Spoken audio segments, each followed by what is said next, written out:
না আপনি কইরা। বলছিলেন মাসুদ কামাল, আপনি বলছিলেন যে প্রশাসন দখল করেছে, এখন বিশ্ববিদ্যালয়গুলো দখল করছে। এই অভিযোগটা জামাতের বিরুদ্ধে বারবার বলা হয়, আগেও বলা হয়েছে যে বিশ্ববিদ্যালয় তারা দখল করেছে, বিশ্ববিদ্যালয়ের ভিসি থেকে শুরু করে প্রশাসন দখল করেছে। এই ডাকসু নির্বাচনের ক্ষেত্রেও প্রশাসনের বিরুদ্ধে অভিযোগ উঠেছে। এই দেখেন আমি একটা কথা অভিযোগগুলোকে বলি, আপ- আমি একটা জি। কথা বলি আপনাকে। আমি কিন্তু এটা অভিযোগ করিনি, আমি যেটা বলি সেটা আমি বলি যে প্রশাসন দখল করাটা এটা অভিযোগ, ওইটা অভিযোগ। আর বিশ্ববিদ্যালয় যদি আপনার নির্বাচনের মাধ্যমে তারা দখল করে, এখন তো আসলে তার নির্বাচনের মানে মাধ্যমে হয় নাই।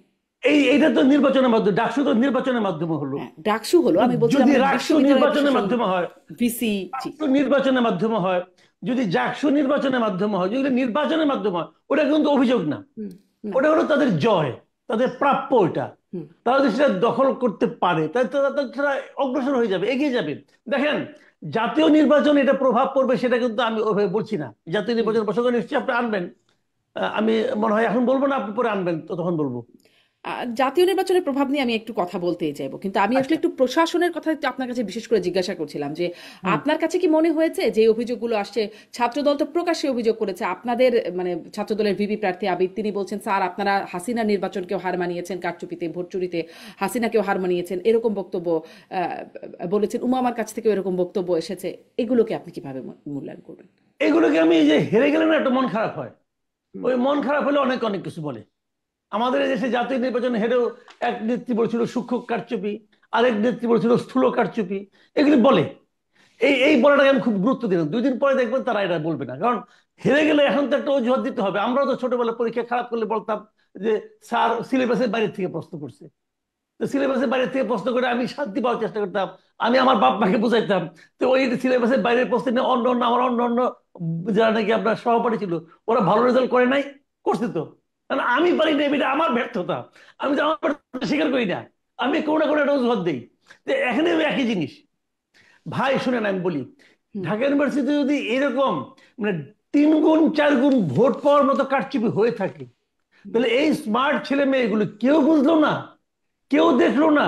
আর আপনি দেখছেন একটা জায়গায় একজন প্রার্থী বের হওয়ার সঙ্গে সঙ্গে ওটা কমপক্ষে 1,500 ক্যামেরা, সবাই মোবাইল টোবাইল দিয়ে কি ক্যামেরা করতেছেন, ভেতরে যাচ্ছে। তো এগুলি একটাও হ্যাঁ, দুই একটা ঘটনা যে ঘটে নাই সেটা কিন্তু ব্যর্থ যে হয় না তাই আমি বলবো না। এটা পৃথিবীর সব ভোটেই হয়। আপনি যত সতর্ক, আপনি যদি ভাত খাইতে বসেন না, আপনার প্লেট থেকে দুই একটা ভাত বাইরে কিন্তু পড়বে। তার মানে এই না আপনি ছড়াই ছিটিয়ে খাচ্ছেন। তো ওইটা দুই একটা ঘটনা সবসময়, এবং এটা আমি মনে করি না যে ওইটার মাধ্যমে এই 2 গুণ 3 গুণ ভোট পাওয়া যায়। এটা আমার কাছে ভাই এখন পর্যন্ত মনে হয়। উমামা বলছেন, উমামা স্ট্যাটাস দিয়েছেন, তারপরে আপনার আবিদ স্ট্যাটাস দিয়েছেন, বাট ডকুমেন্ট দেন না। হুম। এটার সঙ্গে তারা বয়কটও সাপোর্টিং করেছেন ডকুমেন্টটা দেন। নির্বাচন। হ্যাঁ। সাপোর্টিং কিছু দিতে পারেন না আপনি, ওই সুইপিং কমেন্ট করলে তো হবে না রে ভাই। আমি ডাক্তার জাহিদ আপনার কাছ থেকে এটা নিয়ে ছোট্ট একটা মন্তব্য জানতে চাই যে আহ, বিশ্ববিদ্যালয় প্রশাসনের ভূমিকাকে আপনি কিভাবে দেখেছেন? তাদের বিরুদ্ধে কারচুপি অভিযোগ, হাসিনাকে ছাড়িয়ে যাওয়ার অভিযোগ কিন্তু তুলছেন প্রার্থীরা, আর আবিদ এবং ওবামা বয়কটও করেছেন নির্বাচন, প্রশাসনের বিরুদ্ধে অভিযোগ তুলে। আমরা গতকাল যে শিক্ষক নেটওয়ার্ক আছে ঢাকা ইউনিভার্সিটি, তারা একটা সংবাদ সম্মেলন করেছেন। আমি পুরো সংবাদ সম্মেলনের পুরো বক্তব্যটা শুনেছি। ডক্টর সামিনা লুৎফা একদম বিস্তারিত ভাবে বলেছেন কি কি অনিয়ম আছে, এবং তাদেরই একটা মূল্যায়নকে আমি গ্রহণ করি যে কিছু অদক্ষতা, কিছু মিসম্যানেজমেন্ট আছে, কিন্তু নির্বাচনে এমন কিছু হয়নি যেটা আসলে নির্বাচনের ফলাফলকে প্রভাবিত করতে পারে। তখন কিন্তু ফলাফল আমাদের সামনে আসেনি। এখন আমি খুব খুশি হতাম উমামা যদি বা আবিদ যদি এই নির্বাচন নিয়ে কিছুটা প্রশ্ন করে মেনে নিতেন।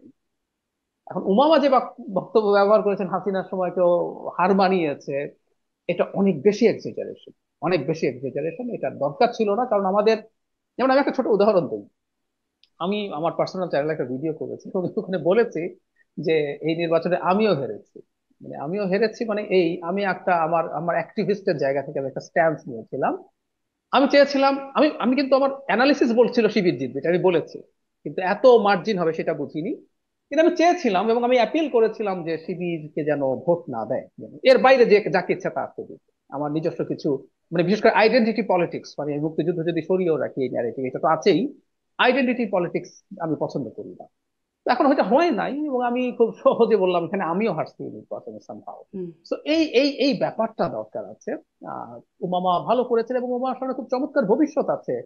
তিনি স্বতন্ত্র দাঁড়িয়েছেন, দাঁড়িয়ে তিনি যে ফলাফল করেছেন, তিনি ব্যক্তিগতভাবে আমরা চিনি, তিনি অত্যন্ত সৎ এবং প্যাশনেট একজন মানুষ, কিছু রাজনৈতিক চিন্তা বুদ্ধি যদি এর সাথে বয়সের সাথে যুক্ত হয়, বাংলাদেশের রাজনীতির কথা বলছি, উনি ভালো করবেন। কিন্তু এই ধরনের মন্তব্য করাটা এটা খুবই এক্সাজারেশন হয়েছে, এটা দরকার ছিল না। আর ওই যে হুম। সামান্য কিছু এদিক সেদিক অনিয়মের কথা এসছে, হয়ে থাকতে পারে, সেটা নির্বাচনকে এই পর্যায়ে মানে মার্জিনটা যদি খুব অল্প কিছু হতো তাহলে হয়তো এটা ধোপে হুম। টিকতো, তিনি কিন্তু এই এই ভোট মার্জিনের গণনার পর। সময় তিনি এটাকে সার্কাস বলেও আখ্যায়িত করেছেন, তিনি জি লিখেছিলেন যে জি চলে জি যাচ্ছে আমার, সার্কাস। হ্যাঁ হ্যাঁ, আমার কাছে মনে হয় যে তিনি খুবই হার্ট হয়েছেন, এবং তারপরও রাজনীতি করতে গেলে কিন্তু এই মাথা শান্ত রাখতে পারতে হবে। এমন কোন রাজনীতিবিদরা রেটরিক ব্যবহার করে, ঠিক আছে, হুম। কিন্তু এটাকে এমন জায়গায় নিয়ে যাওয়া উচিত হবে না যে যেটা একেবারে বিশ্বাসযোগ্যতার ধারে কাছে থাকে। ওনাদের উচিত হুম। ছিল কিছু প্রশ্ন তুলে রাখা, যে এই কিছু মিসম্যানেজমেন্ট হয়েছে, এটা এটা হয়েছে, তারপর আমরা আমাদের এই রায়টা একসেপ্ট করছি, এটা বললে ভালো হতো। জি। এখানে আমি আমি যোগ এবার একটু করবো, স্বরাষ্ট্র উপদেষ্টা এবারে ছাত্র জাতীয় দলের নির্বাচনে একটু যোগ করব, সেটা হলো বলবেন। ছাত্র দলের ভিপি প্রার্থী নির্বাচন গ্রহণ না করলেও জিএস প্রার্থী কিন্তু এটাকে গ্রহণ করেছেন, এবং খুব সুন্দরভাবে উনি একটা স্টেটমেন্ট দিয়েছেন, এটাকে আমি প্রশংসা করি।